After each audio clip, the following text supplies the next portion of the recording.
If you're watching this, you're 100% a horror fanatic and we approve. Let us know where you are watching this from and be a part of our community. Don't forget to like and subscribe. Your support means everything. Let's start. I work as a delivery driver, transporting products to a handful of small, family-owned shops around my city.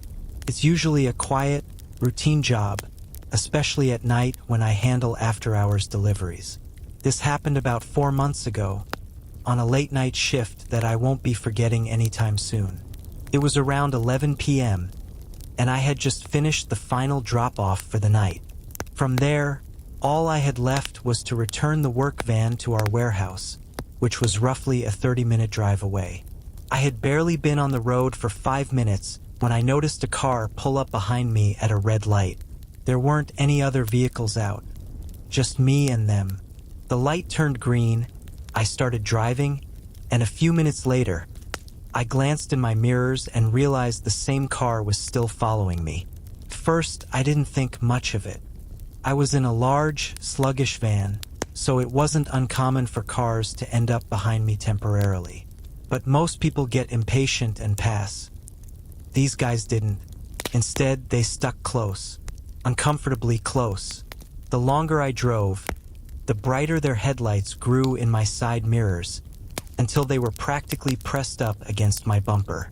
They were so close the lights were being blocked by the back of the van entirely. The lane beside me was wide open. They could have gone around with no issue, but they didn't. That's when the nerves kicked in. I tried to shake it off and kept driving, planning to turn off at the next intersection just to lose them. But when I reached a stop sign and slowed to a halt, everything changed. Bump. The van jolted forward slightly as their car smacked into the back of me.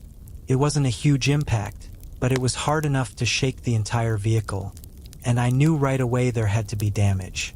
I threw the van into park, unbuckled, and started to open the door to inspect the damage.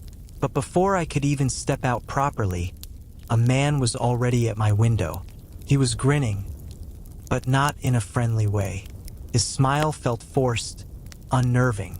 He gestured for me to talk to him, trying to play it casual.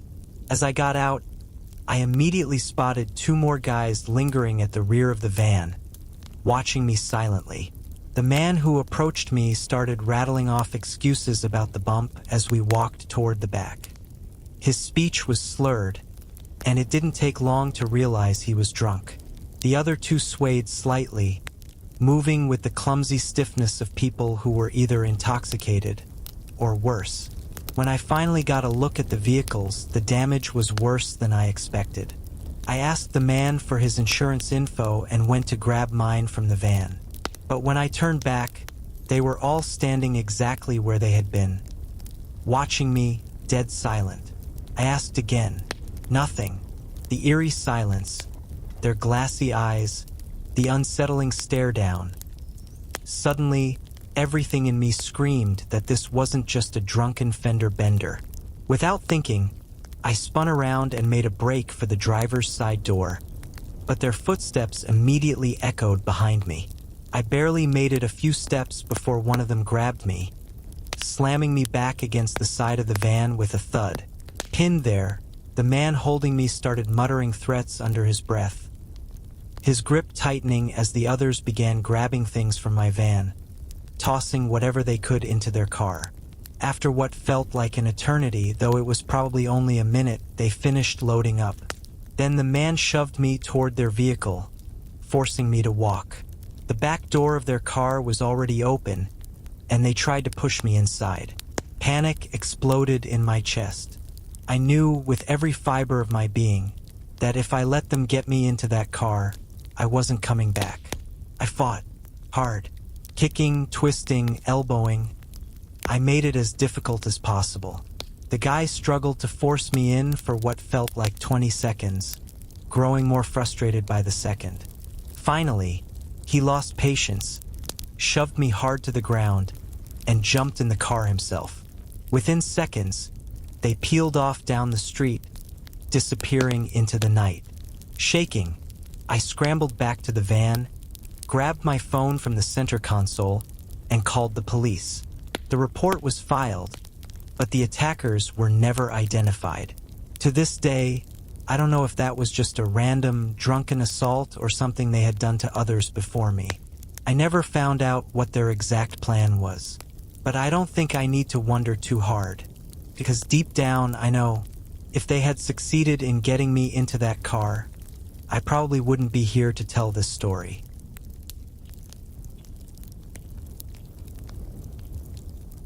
Back when I was in college, I worked for my best friend's parents at their family-owned restaurant. My main job was doing deliveries, but I'd also help clean tables or do odd jobs around the place when needed. The work itself wasn't terrible, but working under my friend's parents? That was uncomfortable from day one. I thought it'd get easier over time, but it never did. They were nitpicky about everything, and no matter what went wrong, somehow it always felt like they blamed me. What made it worse was that they scheduled me and my friend on completely opposite days, which defeated the whole reason I took the job in the first place. It was awkward and honestly miserable. This all happened during what ended up being my third and final month working there. It was a normal shift at first. The evening started off steady with a few deliveries, but as the night wore on, business slowed to a crawl. My friend's dad hated slow nights. He'd get irritated whenever I stood around waiting for orders, even though that was literally my job. It was about 8:30 p.m., an hour since my last delivery and 30 minutes until my shift was supposed to end, when the phone rang. I watched as my friend's dad picked it up, and I overheard him agree to a delivery. After he made the food, he handed me the bag. But when I looked up the address, I immediately saw the problem. It was 40 minutes away. I wasn't thrilled. With the delivery time and return trip, I wouldn't be back until well after my shift was over. Naturally, I complained, but he didn't care. He was clearly still annoyed about me standing around earlier. After a short, pointless argument, I gave in and hit the road. The address was way out of town, almost to the point where I wondered if it even qualified as our delivery area. By the time I was a couple minutes from the location, it was nearly 10 p.m. There weren't many houses around. In fact, there weren't any for miles. I drove along empty roads in near silence until finally, I turned down a narrow street with a small cluster of maybe 6 old houses. They all looked run down and eerily isolated. Faded paint, broken fences, overgrown yards, the kind of place you see in horror movies. I found the right house and parked along the side of the street. Something about the place instantly made my skin crawl. The entire area felt abandoned. I grabbed the bag and made my way to the front door, ringing the bell. Nothing. I knocked. Still nothing. I stood there, shifting my weight anxiously, glancing around. Not a single car in the street. No lights on in any of the houses. Felt like I was in the middle of nowhere, completely alone. I walked back to my car, sat inside, and called the number on the order. It rang and rang, but no one answered. Since they hadn't prepaid, I couldn't just leave the food on the porch and go. I sat there trying to decide what to do next when I noticed movement inside the house. A faint light flickered through the downstairs windows. It looked like someone moving around with a flashlight. Seconds later, the front door creaked open.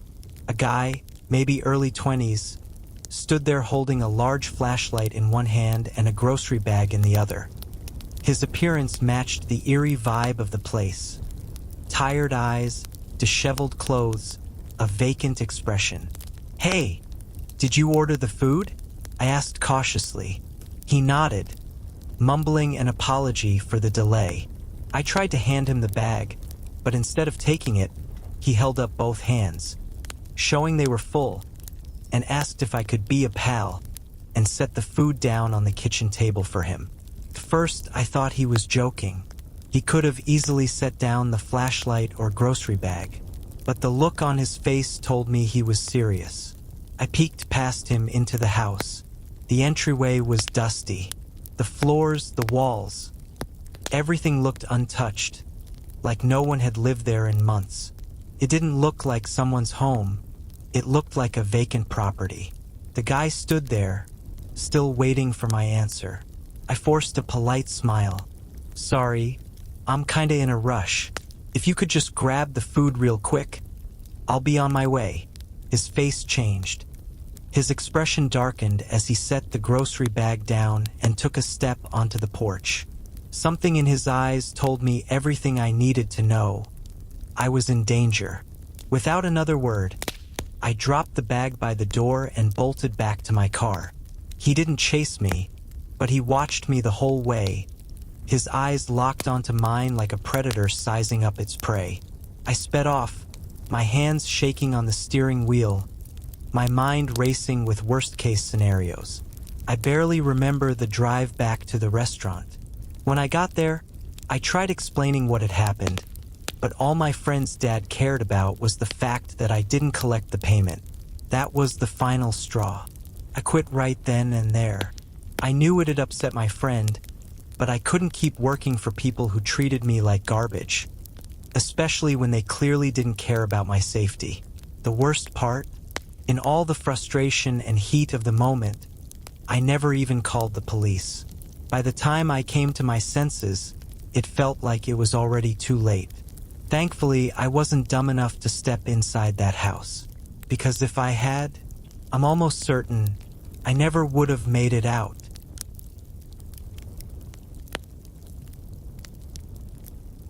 A while back, I was working as a delivery driver for a Domino's pizza not far from where I lived. It was a pretty uneventful night. Slow enough that I was spending most of my time just hanging around inside the store, helping organize boxes and waiting for orders to trickle in. Sometime just after 10 p.m., a guy walked into the shop. He looked like he was in his early 30s, but he was rough. Dark circles under his eyes, disheveled clothes, the kind of sluggish movements that made it seem like he hadn't slept in days. He also gave off that familiar, slightly unsteady vibe, like maybe he'd been drinking.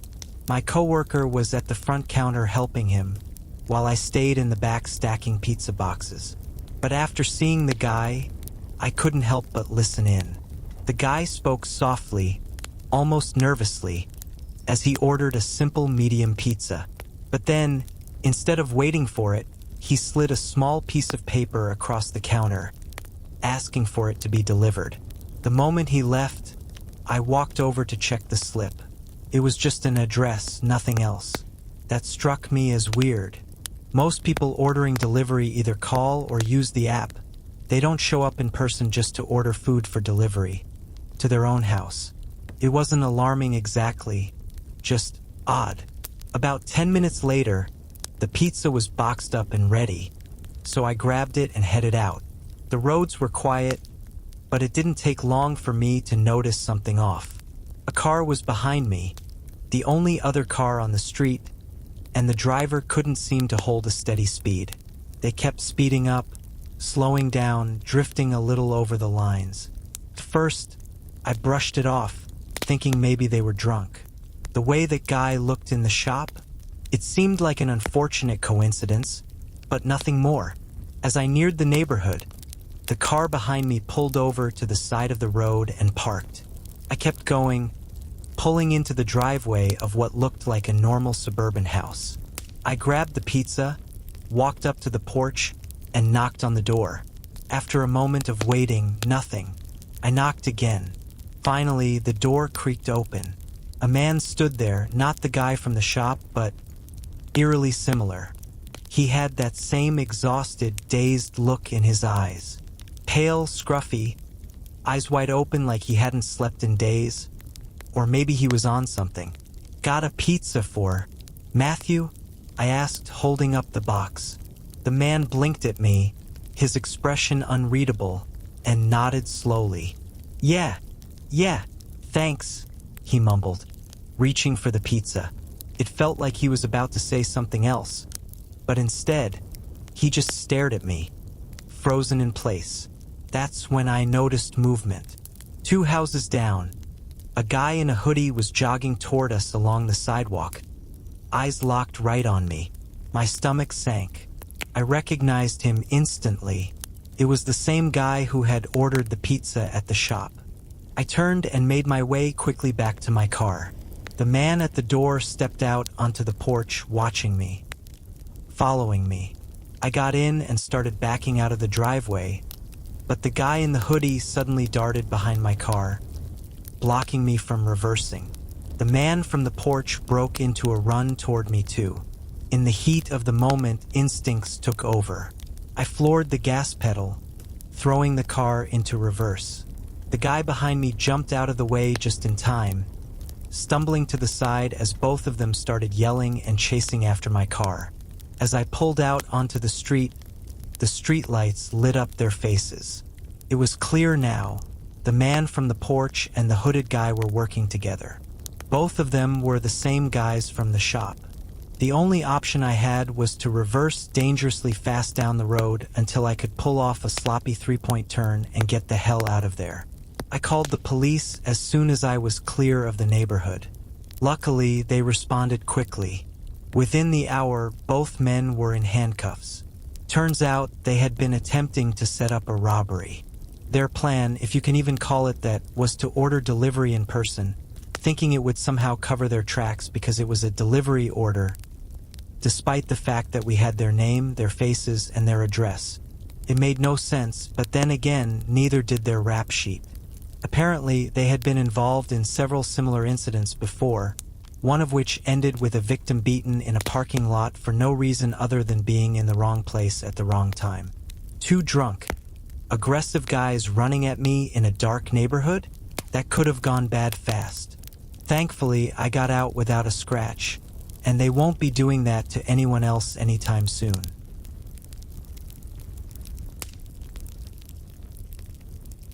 I work as a long-haul truck driver for a moving company based on the East Coast. We specialize in cross-country moves, usually hauling people's belongings all the way out to the West Coast. Depending on the distance, a job can take anywhere from 20 to 40 hours behind the wheel. My role with the company is strictly driving. I don't handle the packing, loading, or unloading, just transporting the loaded trailers to the pickup and drop-off locations. It's straightforward work, and by the time this happened, I had been with the company for nearly 4 years. This particular job started out like any other. I arrived at the pickup location, hooked up the trailer filled with the customer's possessions, and hit the road. This haul was scheduled to be roughly a 30-hour drive, with only a few short rest breaks along the way. From experience, I already knew the hardest stretch of the trip would be through the Midwest, especially Iowa and Nebraska. That part of the country feels endless. Mile after mile of flat, empty fields and straight, lifeless highways. It's peaceful at first, then painfully boring. And when you're tired, boring becomes dangerous. By the time I crossed from Iowa into Nebraska, the sun had already set. I'd been driving for close to 20 hours at that point. I had taken a quick rest stop a couple of states back, but I was overdue for another break. My eyelids were heavy, and the drowsiness was starting to creep in. A few miles past the state line, something caught my attention on the side of the road. A car parked just off to the shoulder with its headlights still on. It was a narrow, two-lane road, so I slowed down to pass carefully. As I did, I noticed steam rising from the car's exhaust, meaning the engine was still running. Leaning casually against the driver's door was a man, just standing there, watching me. I nodded politely as I rolled by, but his eyes never left me. There was no distress on his face, no sign of car trouble. Felt like he was waiting for something. I kept driving, checking my mirrors occasionally, but after a few minutes, his headlights faded completely from view. The eerie encounter did jolt me awake for a bit, but the fatigue was still there. Maybe a mile or so further down, I noticed another vehicle ahead, this time blocking the entire road. It was a car parked sideways across the asphalt. Next to it, off to the side, was a large box van. Immediately, A bad feeling settled in my chest. Something wasn't right. I eased onto the brakes, slowing to a crawl, but the car didn't move. I was forced to come to a full stop about 20 yards away. That's when I saw them. Multiple men standing along the roadside, one of them positioned in front of the car. They weren't trying to hide. They stood there with this unnerving confidence, as if they already knew they had me trapped. I didn't need anyone to spell it out for me. This was a setup. Without wasting a second, I threw the truck in reverse, but before I could gain any distance, headlights appeared behind me. Another car pulled up, blocking my escape. One of the men from that car jumped out and sprinted toward the back of my trailer. At the same time, the group ahead started rushing toward the cab of my truck. Instinct took over. My mind went blank, and adrenaline flooded my system. I slammed my foot on the gas. As the truck lurched forward, I heard a loud pop behind me. The trailer doors had been forced open. The man at the back must have managed to get them loose, but I wasn't stopping.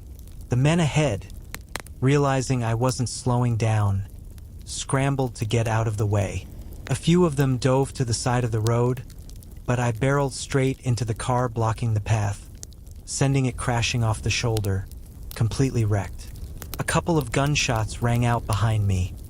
Sharp, distant cracks in the night air, but luckily, none of them hit their mark. I could hear cargo tumbling out of the trailer behind me as I sped down the dark, empty highway. It wasn't until I was miles down the road that I was finally able to get a signal and call the police. The whole situation turned out to be far more serious than a simple roadside robbery. When officers arrived at the scene, the wrecked car I'd rammed was still there, destroyed beyond repair. With that, they managed to track down at least one of the attackers. It didn't take long for him to flip on the others. Turns out this wasn't some random ambush. The group had obtained private information about the wealthy family I was moving, likely from someone on the inside, and they planned to intercept the truck, steal the entire trailer's worth of valuables, and disappear with their box van. What disturbed me most was what they didn't say. None of them ever mentioned what exactly they intended to do with me after they took the cargo.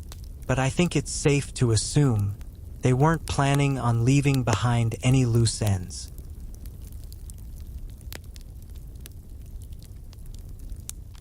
Back when I was in college, I worked as a delivery driver for a local pizza place. Nothing fancy, just your typical mom-and-pop pizza joint. A bunch of my friends from school worked there too, so it was usually pretty laid back, even fun at times. We'd mess around in the kitchen, joke between deliveries, the usual. Most nights, we stayed busy with deliveries up until about 7:30 or 8 p.m. Then there would be this sudden drop-off in orders, almost like clockwork. The place accepted delivery orders until 11, and after that, it was pickup only until midnight. It was a Saturday night, so things had been busier than usual. But after 9:30, we hit that familiar lull. We had a quick pickup order around 10:15, but aside from that, nothing. That changed at 10:50 when the phone started ringing. "Hello, this is Giovanni's Pizza," I answered, running through the standard greeting. For a moment, there was nothing but quiet breathing on the other end of the line. I waited. "Hello." Finally, a woman's voice spoke. It was quiet, shaky, like she was nervous or upset. She asked for a small pepperoni pizza to be delivered to her address. I took down the order, but something about her voice stuck with me. There was just something off. Before hanging up, I hesitated for a second and asked, "Ma'am, are you okay?" There was a pause. Then she muttered that she was fine and ended the call. I processed the order, but the feeling in my gut didn't go away. 15 minutes later, I was out the door with the pizza. The house wasn't far, just a few blocks away, and the roads were dead quiet, so I made it there pretty quickly. As I pulled into the driveway, I noticed bright light spilling from the side of the house near the garage. At first, I thought it was a porch light, but as I got out of the car with the pizza and looked closer, I realized the light was coming from inside, shining out through the wide-open front door. The light flickered and shifted, almost like someone was walking back and forth inside, casting shadows across the entrance. I cautiously approached, stepping up onto the porch. Before I could even call out, I heard hurried footsteps coming down a staircase inside the house. A moment later, a man appeared in the doorway. He was tall, broad-shouldered, and completely bald. But what really stood out was how out of breath he was. His chest heaved with heavy, labored breathing, and sweat glistened on his forehead. Now sure, maybe he had been working out or something, but the look on his face told a different story. His expression was twisted with frustration and something else, something unsettling. He looked downright irritated to see me standing there with his pizza. I tried to shake the nerves and held up the box. Hey, just wanted to make sure this was the right order. I don't think you were the one who called it in. The man didn't answer right away. I couldn't help but think back to the woman's shaky voice on the phone, and suddenly, 100 uncomfortable scenarios started running through my mind. The total's $11.75. I added, holding out the receipt. He wiped his forehead with the back of his hand and grumbled, "Hold on, need to grab my wallet," before disappearing down the hallway. I waited there awkwardly, shifting from foot to foot. That's when I heard it. A faint thump, like something or someone bumping against a wall upstairs. The sound repeated, louder this time. I barely had a second to process it before the man came rushing back down the hallway, snatched the pizza from my hands, shoved some cash at me, and slammed the front door shut. I stood frozen on the porch for a moment, wide-eyed and trying to make sense of what just happened. I could still hear the man's heavy footsteps pounding up the stairs inside. Beyond that, silence. I made my way back to the car, unsettled, my brain racing. As I pulled away from the house and drove a few blocks, I couldn't shake the bad feeling gnawing at me. Finally, I pulled over, grabbed my phone, and called the police. I explained the whole situation. The shaky phone call, the strange guy at the door, the noises from upstairs. I didn't have much to give them, but I asked if they could at least do a welfare check, just in case. When I got back to the shop, I told my coworkers about what happened. They agreed it was strange, but none of them seemed too concerned. The rest of the shift passed by quickly, and by 12:15, I was back home, ready to put the night behind me. That's when I got a call from the police officer who did the welfare check. He confirmed they had gone to the house and spoken to the man I'd described. But here's the thing, the man claimed he lived alone. No woman, no one else there at all. The officer had been allowed inside, looked around and found nothing, no one. But I know what I heard. The woman on the phone, her voice shaky with fear. That wasn't in my head. She was real. Someone else had been in that house. The fact that the man outright lied about it, that's what still eats at me. He was hiding something. I could feel it. The officer told me there wasn't much else they could do unless something else came up. It's been a while since that night, but it still haunts me. Maybe I'm overthinking it. Maybe it was nothing, but a big part of me knows it wasn't nothing.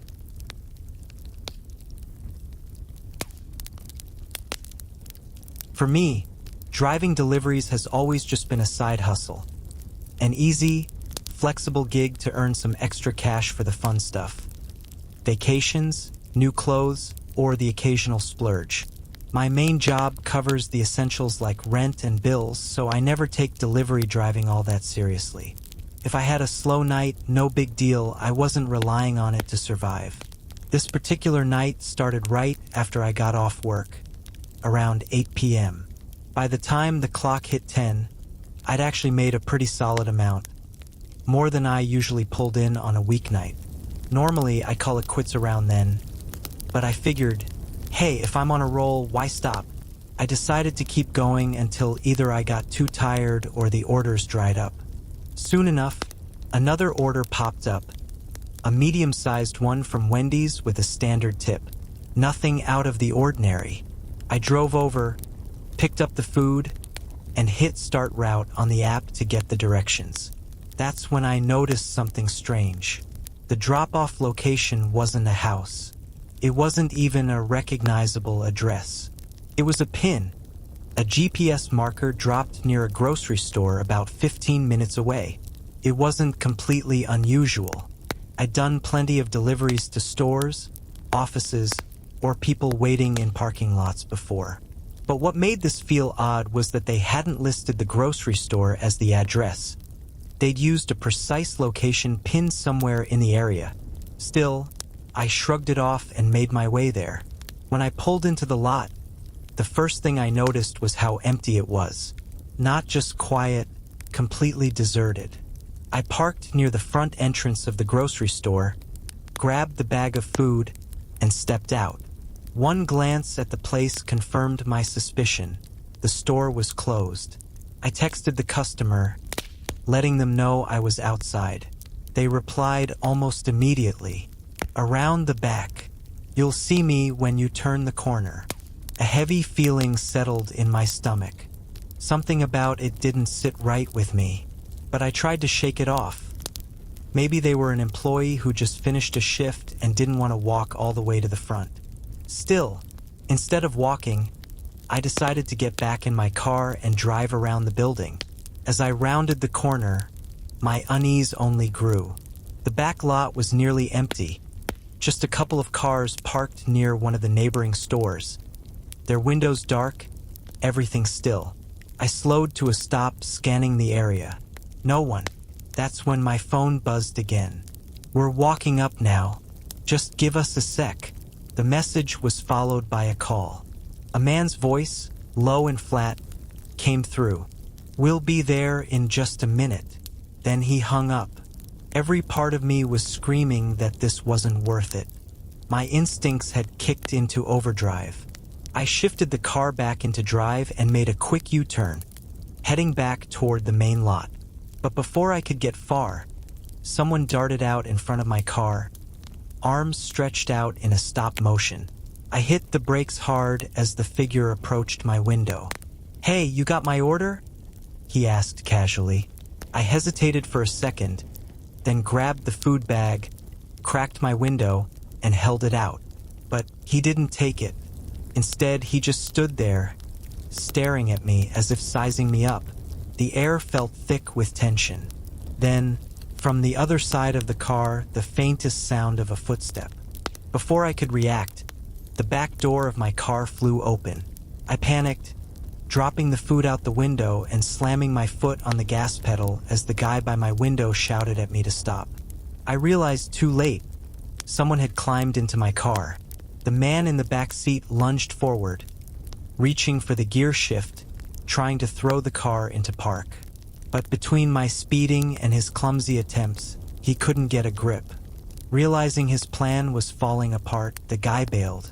He flung the door open and dove out of the moving car, rolling onto the pavement.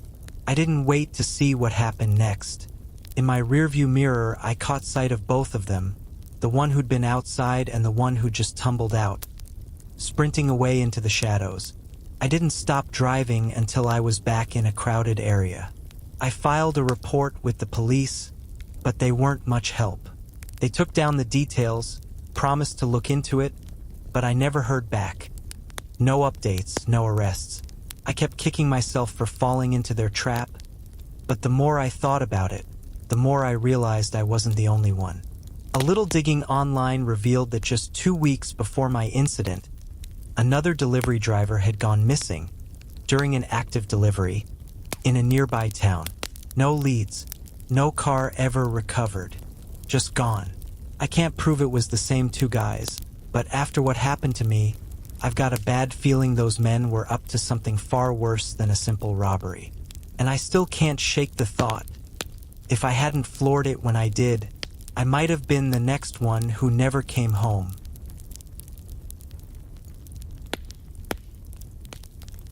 My name's Alex, and I started working for a food delivery app about a year ago after losing my part-time retail job. You've probably seen the same ads I did. All those cheesy commercials claiming it's easy money, stress-free, just cruising around in your car making cash. A bunch of my friends were curious about it too, so I decided to give it a shot and see if the hype was real. Spoiler alert, it wasn't. Between rushing around under time pressure and barely making a few bucks per delivery, it was way more stressful than they made it seem.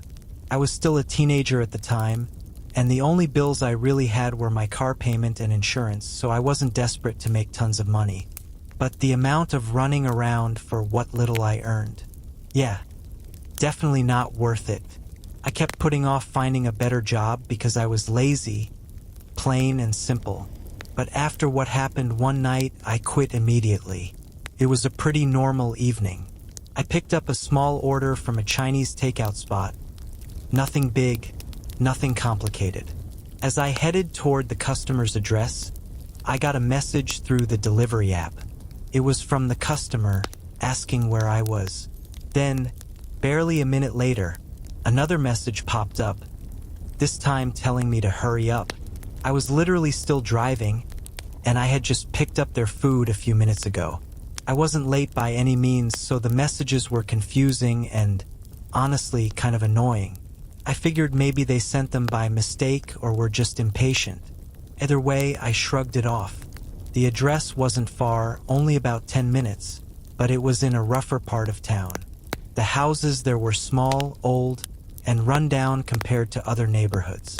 Funny enough though, the people in those areas usually tipped better than the rich folks in the fancy neighborhoods, so I never minded delivering out that way.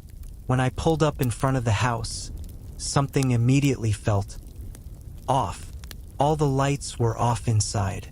No porch light, no living room glow, just complete darkness. It wasn't terrifying exactly, but it definitely made me pause for a second.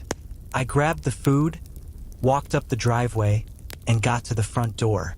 As usual, I knocked and took my phone out to snap a photo of the food on the porch for proof of delivery. Just as I clicked the photo, "Hey!" a man's voice barked from the side of the house, making me nearly jump out of my skin. I turned to my left and saw him standing by the corner of the house, partially hidden in the shadows. My heart was racing, but I awkwardly mumbled a quick, "Hi!" The man walked toward me, pulling a single key from his pocket. "I don't know what took you so long," he muttered, his tone sharp and irritated. He brushed past me and stuck the key into the front door lock. I froze. Something about this didn't feel right. The man held the door open and looked back at me. "Come on, I need your help. Since you took your sweet time getting here, you can help me real quick." His words made my stomach twist with anxiety. No thanks. I should really get back to work," I stammered, trying to sound casual as I took a small step back. His expression darkened as he stepped toward me, reaching out with one hand like he intended to grab me. I instinctively jerked my shoulder away and backed off quickly, heading down the driveway. That's when headlights lit up the street, a car turning onto the driveway. The man's eyes widened. Without another word, he bolted, running around the house and disappearing into the backyard, leaving the front door wide open. The car pulled up beside me. It turned out to be the actual homeowners returning from dinner. After some confused questions, it quickly became clear the man I'd met didn't live there. The homeowners had no idea who he was or how he got a key to their house. The police were called and we explained everything. The more I thought about it, the more unsettling the whole situation became. That explained the weird, rushed messages. Whoever that man was, he must have known the real owners would be home soon. He wanted me there alone before they returned. To this day, I have no idea what his intentions were, or how far things could have gone if I'd listened to him and stepped inside. But after that, I didn't stick around to find out. I stopped doing deliveries entirely after that night. Now, I work for Postmates a few days a week, but only during daytime hours. The late-night gigs? Never again.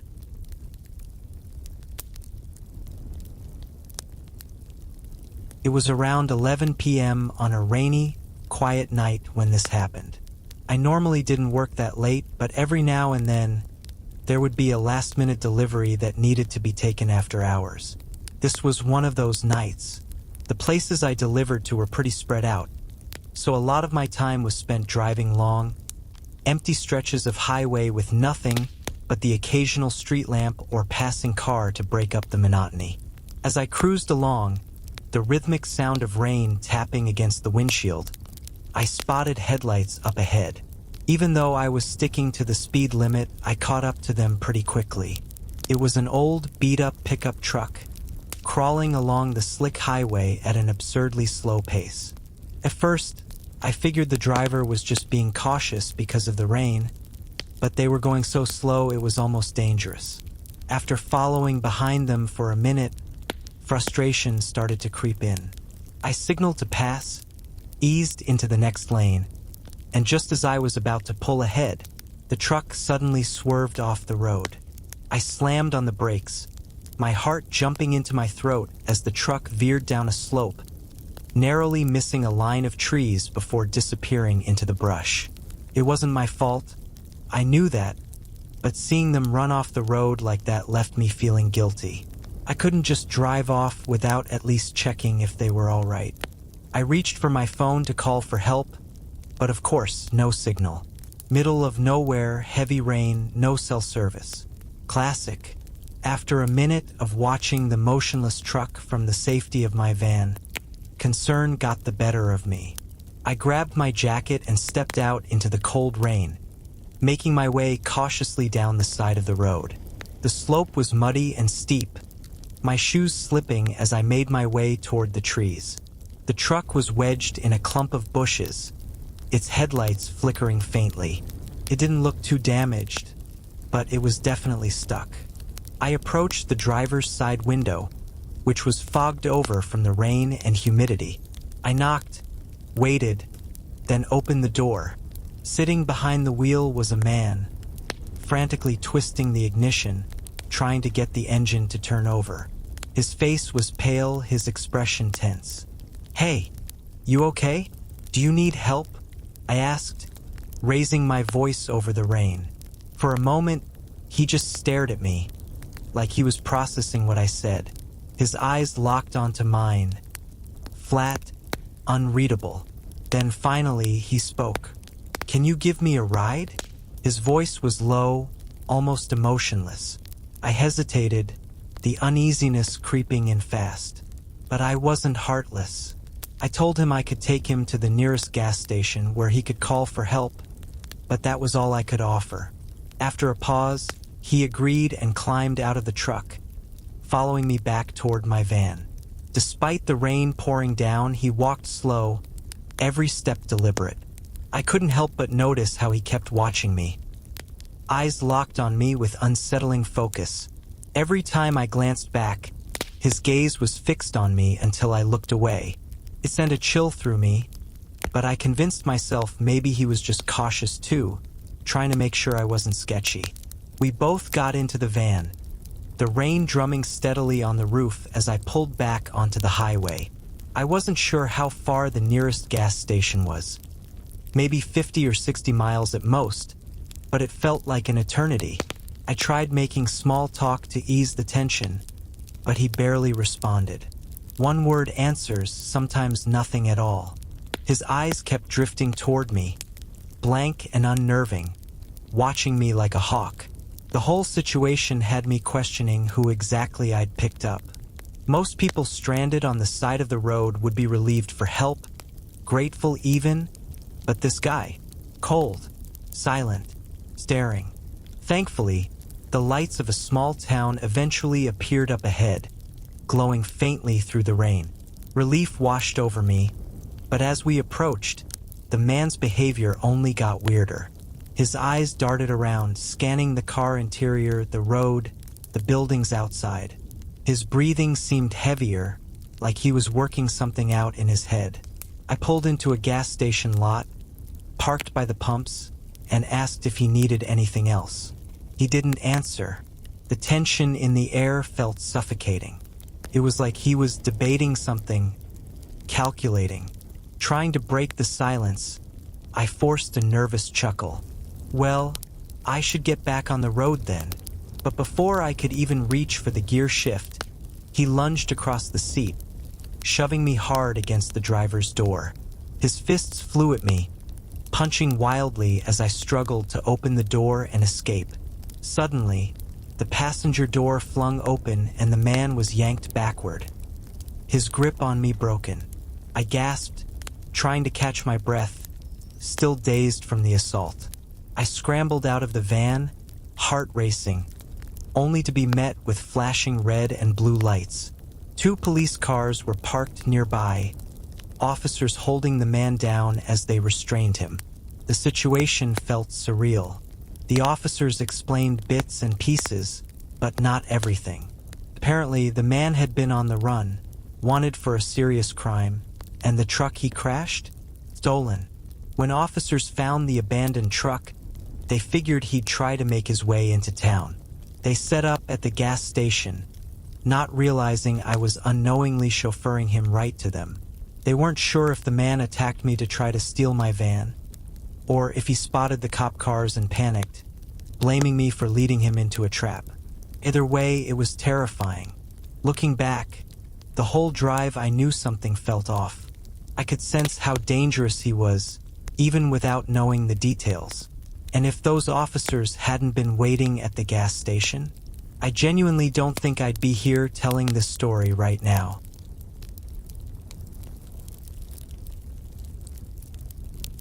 When this all happened, I had just recently turned 17 and had my driver's license for a few months. My parents owned a small family restaurant and had always talked about offering delivery. I wasn't too interested in working the front counter or waiting tables, so when the delivery option finally kicked off, I figured it was the perfect job for me. Simple, independent, and I got to drive around. By this point, I had been running deliveries for a few months already and was feeling pretty confident with the whole routine. It was a Thursday evening, a little after 8 p.m., when my dad handed me the next order. I grabbed the food, hopped into my mom's SUV, and pulled up the address on my phone. Google Maps said the house was about 25 minutes away, which, for our small town, basically meant I was headed out to the middle of nowhere. The further I drove, the more I realized exactly how far out this delivery was. About 15 minutes into the trip, I started to recognize the area as the outskirts of town, quiet, isolated farmland territory. I had never driven this far in that direction before, and while I wasn't exactly scared, I couldn't shake the uneasy feeling creeping over me. The houses became fewer and farther apart, until the only thing on either side of the road were wide, empty fields and the occasional distant farmhouse. Eventually, my GPS instructed me to turn onto a long, narrow dirt path. It stretched straight out towards one of those old farmhouses, practically swallowed up by the night. That's when my nerves kicked in for real. Delivering to a secluded farmhouse this late at night, it sounded like the setup to every horror story I'd ever heard. But I kept telling myself it was just a regular delivery. Probably some older couple living out here, nothing to be worried about. The dirt path eventually ended, leading to a patchy, overgrown field right in front of the house. It wasn't clear if I was supposed to drive across the grass or not, so I decided to park right where the dirt stopped. I got out of the car and immediately noticed how deathly quiet everything was. The only sounds were my footsteps crunching against the wet grass as I made my way toward the house. A porch light flickered weakly near the front door, but beyond that, the entire house was dark. No lights in the windows, no signs of movement inside. I kept glancing over my shoulder as I walked, my pace quickening with every step. The longer I stayed out there, the more uncomfortable I felt. Just as I reached the porch, I heard a noise, loud, sharp, like a wooden door slamming open somewhere behind the house. I froze for a second, my heart climbing into my throat. Without wasting any more time, I dropped the delivery bag on the doorstep, rang the doorbell, and turned to hurry back to the car. I immediately regretted not driving onto the grass. Now I had farther to run, completely exposed in the open field. My footsteps echoed in the silence, and then I heard it. More footsteps, but not mine. Fast, heavy, closing in behind me. I whipped my head around and saw them. 3 men sprinting across the grass, headed straight for me. Panic exploded in my chest as I tried to run, but they were on me within seconds. One tackled me hard to the ground, slamming the air out of my lungs while the others grabbed at my pockets. I shouted, screamed for help, but the field stretched out endlessly. There was no one around to hear me. It all happened in a blur. They rifled through my pockets, yanked out my phone and wallet, and once they had what they wanted, one of them delivered a brutal kick to my stomach. They bolted back to their car, climbed in, and peeled away down the dirt path, their headlights disappearing into the dark. I lay there for a moment, winded and stunned, watching their taillights fade. I had no phone, no car keys, no way to contact anyone. My only option was to walk. So I got up, brushed the mud and grass off my clothes, and started trudging back toward the road. It felt like I was walking forever, but I'm guessing it was around 30 or 40 minutes before a patrol car finally pulled up beside me. Turns out, my parents had gotten worried when I wasn't answering their calls and had asked the police to check on me. The cops listened as I explained what had happened, and later, they investigated the farmhouse. That's when things got even weirder. The actual owners of the house weren't even home. They were apparently out of town that entire week. But in a small barn behind the house, the officers found another restaurant delivery bag. One from a completely different business. They think whoever targeted me had done this before, or at least attempted to, but something must have scared them off the first time, or their plan didn't work out. There weren't any reports from the other restaurant, though. They managed to track my phone, which had been tossed into a field not far from where I was attacked. As for the car the guys were driving, that took weeks to track down. Nearly a month later, the vehicle turned up over 400 miles away, stripped of anything useful and abandoned. That was almost a year ago now, and those 3 men? Still no idea who they were. They've never been identified. The whole thing shook me up for a long time. Still does sometimes. Even now, whenever I get sent on a delivery late at night, especially if it's far out, that same cold, creeping dread sneaks back in. And I can't help but wonder, what would have happened if I hadn't gotten away?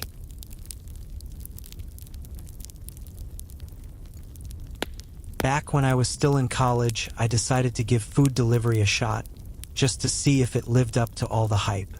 I signed up for one of those apps, we'll just call it Quick Bite, but it actually took me almost a month to finally build up the motivation to take my first delivery. Once I did, though, I got hooked. I started doing a few runs after classes and was honestly pretty happy with how easy the money came in. A couple of months later, I ended up quitting my part-time job at a local grocery store and started delivering almost every day, weekdays after school and most weekends too. One particular night, I decided to work late. It was a holiday weekend, and I figured with so many people ordering in, I'd make decent money. I started my shift around 8 p.m. and didn't plan on stopping until around 2 in the morning. Most of my deliveries were just bouncing back and forth between a 24-hour burger joint and various customers. It was just after 2 a.m. when I accepted another order from that same burger spot. This one was different, though. The delivery location wasn't a house or an apartment. It was some kind of warehouse. The instructions were oddly specific, telling me to use the side entrance and leave the order at the front desk. When I arrived, I pulled into a massive, mostly empty parking lot. Only a couple of semi-trucks were parked off to the side.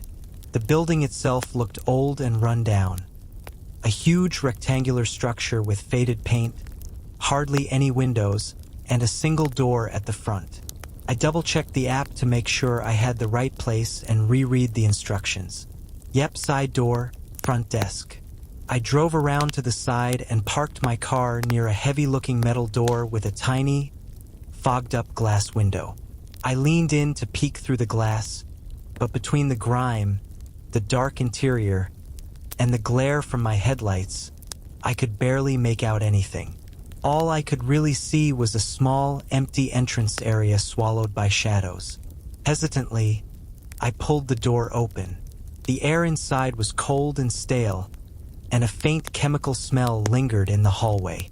A dim, flickering wall light struggled to illuminate the tiny entrance room, casting weak, uneven shadows along the walls. But there was no front desk in sight. Curious, and admittedly creeped out, I crept forward, turning the corner to find a long, pitch-black hallway stretching into the building's depths. It was so dark I couldn't even see where the corridor ended. Just a gaping void ahead. I reminded myself that warehouses often run on minimal lighting overnight, especially if there aren't active workers. But something about this felt wrong. There was no hum of machines, no distant chatter, not even the faintest sound of someone moving around. A heavy, unsettling silence pressed down on me. Feeling uneasy, I pulled out my phone and checked the order details one more time. Same address, same instructions. But there was absolutely no way I was walking blindly into that darkness. That's when I decided to call the customer directly. I tapped their name, dialed the number, and just a second later, I heard a phone ringing, echoing faintly from deep within the dark hallway. I froze. The sound sent a cold prickle up my spine. The phone rang again, louder this time. Closer. I squinted into the shadows and spotted the faint glow of a phone screen, floating like a distant ghost light in the darkness. "Hey, I've got your quick bite order," I called out, forcing my voice to sound steady. "I'm just gonna leave it right here for you." I carefully set the bag down on the floor and backed up a step. That's when I saw him. A tall, broad-shouldered figure emerged from the blackness, moving quickly down the hallway toward me. But he didn't say a word. No acknowledgement. No thanks. Nothing. Something about the way he walked, fast and eerily silent, made every instinct in my body scream to get out of there. It was like he wasn't just walking, he was approaching with purpose. Suddenly, I felt exposed, like someone else might be creeping up behind me while I stood there frozen. Nope, I wasn't sticking around to find out. Without another word, I turned on my heel and hurried back to my car. As I pulled the door shut and threw the vehicle in reverse, I glanced toward the small window on the side door. For just a brief second, I saw movement behind the glass. That was enough for me. I peeled out of there, deciding that was my last delivery for the night. I went straight home, nerves still buzzing, convincing myself it was probably just some weird, creepy misunderstanding. But a couple of days later, things got even stranger. It was Monday evening when I got an unexpected call from the local police department. What happened next was unnerving, to say the least. Apparently, they had security footage of my car pulling up to that same warehouse at around 2:30 a.m. on Saturday. They started questioning me about why I was there, and I explained the whole situation, showing them the order receipt and the delivery confirmation. That's when they told me what they had discovered. The warehouse had been completely shut down for the holiday weekend. No workers, no operations. But when employees returned on Monday morning, they found my delivery bag sitting exactly where I'd left it, untouched. Whoever had placed that order had broken into the warehouse using a fake account. They hadn't even taken the food. It was clear they were after something or someone else. To this day, I have no idea what their real intentions were. But one thing's for sure. If I had stayed there a moment longer, if I'd let that man reach me, I don't think I would have made it home at all.